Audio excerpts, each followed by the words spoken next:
qui est un type dans les années 70-80 qui a beaucoup parlé sur les extraterrestres, qui a attribué par exemple, vous savez, tu sais ces dessins qu'il y a au Pérou, au Mexique, Nazca, etc. Voilà, il attribuait ces dessins, il disait que il expliquait que ces dessins en fait étaient des pistes d'atterrissage pour les extraterrestres. Ouais. C'était complètement fumeux parce qu'à côté de ça, on attribuait toute une connaissance aux extraterrestres, des extraterrestres qui venaient du fin fond de l'univers, mais qui étaient incapables d'atterrir sans ces fameux oiseaux. C'est complètement contradictoire. Ouais. Enfin, pour la Suisse, donc il y a l'histoire de Däniken, il y a des histoires de sectes qui sont rattachées, comme l'OTP, l'Ordre du Temple solaire, ou autres, qui ont l'OTS, pardon, qui ont toute une dévotion, par exemple pour la planète Orion. Ah oui, tu parles beaucoup dans ton livre, en effet, du rapport qu'ont un certain nombre de sectes et de groupes ésotériques avec l'ufologie et les mythes extraterrestres. C'est très intéressant. Ouais.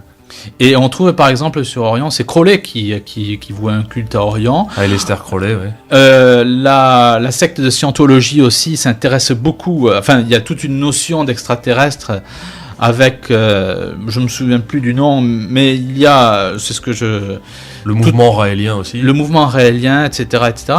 Mais la Suisse a un concentré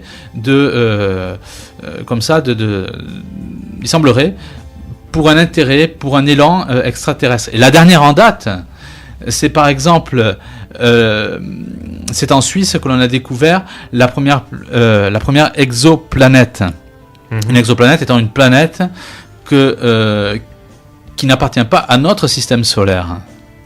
Et la première que l'on a découvert était une exoplanète gazeuse. Et ça, c'est tout à fait curieux, parce que quelques années après, c'est-à-dire dans les années 90, 95 me semble-t-il, on a découvert une exoplanète tellurique, c'est-à-dire comme la Terre, avec un sol donc dur, et un sol terrestre. Mais ce qui est très curieux, c'est que on passe d'une gazeuse, d'une tellurique, comme s'il s'agissait en quelque sorte d'habituer l'esprit à des découvertes qui vont de plus en plus vers une vie dans l'univers.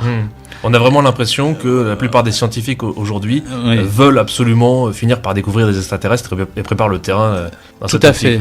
Tout à fait. Et en Suisse, on a découvert ces exoplanètes. Mais on n'a jamais expliqué que ces exoplanètes pouvaient être autre chose que des planètes. C'est-à-dire que là où elles ont été observées dans un contexte de la constellation extrêmement poussiéreux, à des milliers et des milliers d'années-lumière. Notre coin de la constellation, celui où est la Terre et le système solaire, nous sommes à l'extérieur, enfin en bord, on va dire, de la constellation. Il est peu poussiéreux. On le voit quand vous sortez la nuit, il y a quelques étoiles, il n'y a pas de supernova, etc. Il y a des nuits, il y a donc des journées, et tout ça est très bien équilibré. Et là, ces gens-là, enfin du moins ces scientifiques, veulent nous faire croire que ces exoplanètes donc seraient des planètes, et ils imaginent de la vie avec des exobiologistes. Ils ont beaucoup d'imagination. Voilà. Mais personne ne va imaginer que ces exoplanètes seraient tout simplement des étoiles qui, faute de carburant, entre guillemets, faute d'hélium et d'hydrogène, n'auraient pas pu faire leur réaction nucléaire. Et voilà comment, avec une science, et on le voit, on a fait une émission là-dessus, sur le darwinisme, une science qui ne porte pas, qui porte très mal son nom, ou du moins qui se revendique mal du terme de la science, est en vérité un véritable mensonge. Est un véritable mensonge. Quoi qu'il en soit, avec les extraterrestres, avec l'astronomie et tout le reste, comme tu disais, pour reprendre ton expression, il s'agit de préparer le terrain, mais le terrain à quoi ? C'est toute la question, et je pense qu'on va y revenir aussi. En tout cas, ce que tu montres très bien dans ton ouvrage, c'est qu'une grande partie du monde scientifique actuel a vraiment sombré dans le domaine de la spéculation, Oui. À l'encontre de la démarche scientifique traditionnelle, réaliste, et on est dans le pur domaine de la spéculation et même de la science-fiction. Ce que tu expliques très bien, il y a vraiment une confusion de plus en plus grande entre la science et la science-fiction. Tout à fait, oui. On a du mal à faire la part des choses. D'ailleurs, maintenant, les gens qui travaillent, les Rockefeller ont aussi financé le SETI, qui, dans les années 70, avait pour but de découvrir de la vie dans l'univers.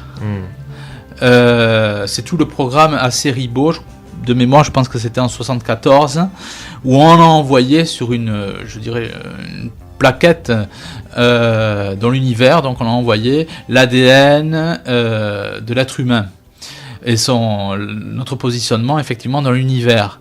Et là aussi, les Rockefeller ont financé ce projet. Il s'agit d'antennes immenses pour essayer d'écouter l'univers. Mais on n'a rien obtenu. Ce sont des projets qui ont coûté extrêmement cher aux États-Unis. Et on voit que derrière tout cela, effectivement, il y a une volonté acharnée de découvrir des extraterrestres. L'intérêt, encore une fois, je le répète, et j'attire l'attention de l'auditeur à ce sujet-là, on se rend compte lorsqu'on a percé le paravent de théories fumeuses qu'il s'agit de trouver, ou que l'on trouve derrière tout cela, des gens des financiers qui ne font pas de la science, mais qui font de la science-fiction. Et tout l'intérêt, c'est de savoir pourquoi. En effet.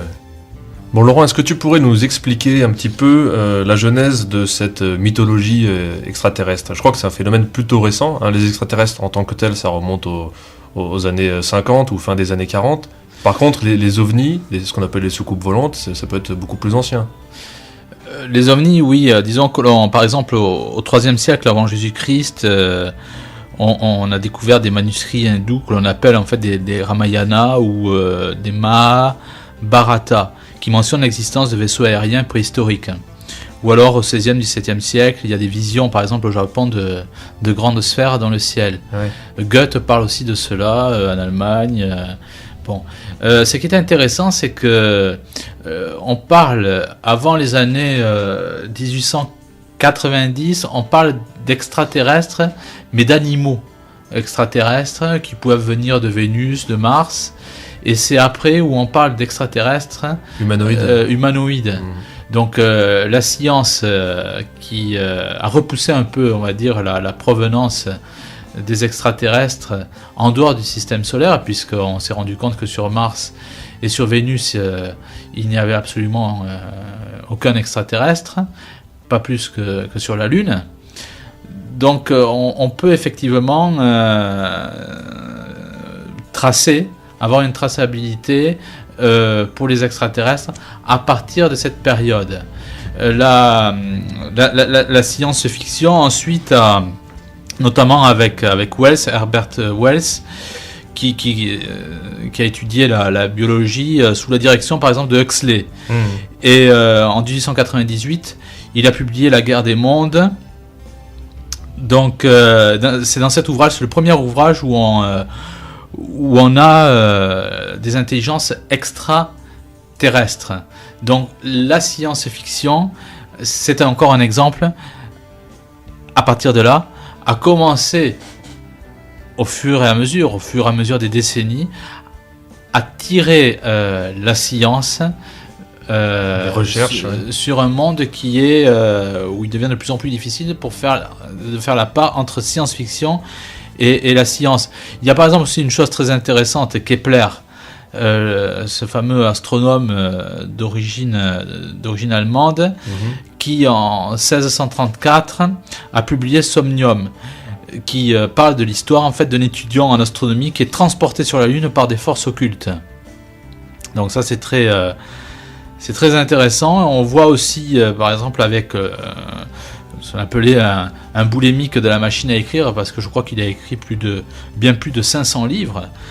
Isaac Asimov, qui est décédé il y a je dirais une petite vingtaine d'années, a écrit dans son premier livre Foundation, publié dans les années 50, début des années 50, donc il explique que Dieu est une invention de l'homme, et on commence à voir maintenant une imbrication entre des idées extraterrestres et une idée qui touche à la religion. On voit que rien, je dis entre guillemets, rien n'est gratuit.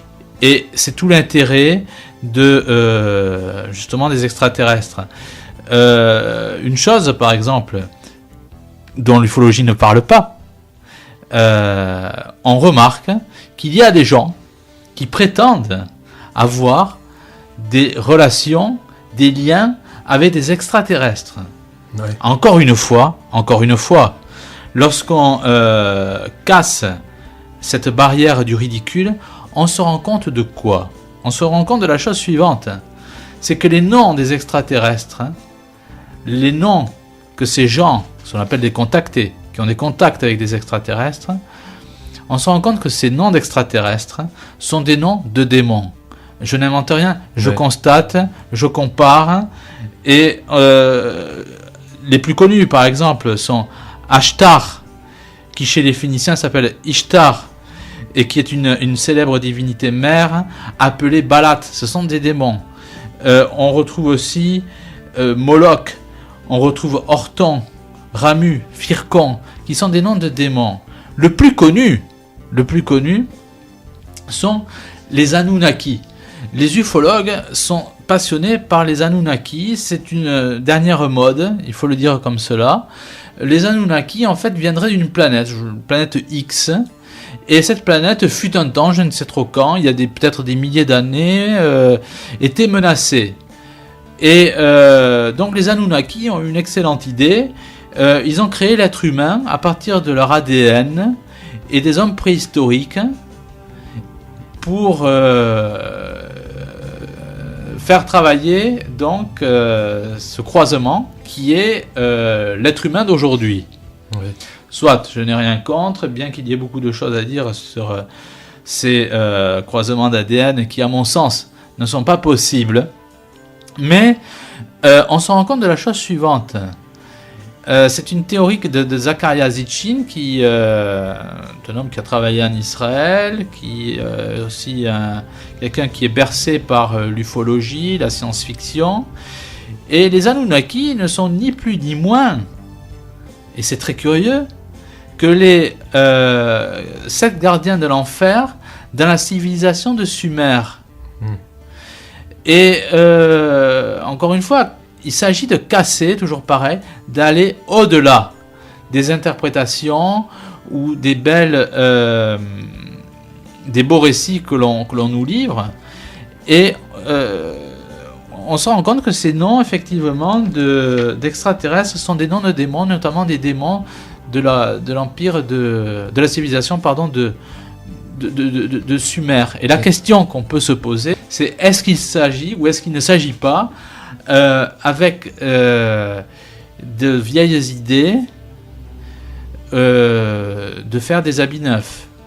N'assistons-nous pas de ce fait à la résurgence d'idées païennes dont les extraterrestres seraient les ambassadeurs? Et là on commence à toucher à un sujet qui est, je dirais, sensible, et on se rend compte que les extraterrestres ne sont pas effectivement des personnes comme ça, ou des humanoïdes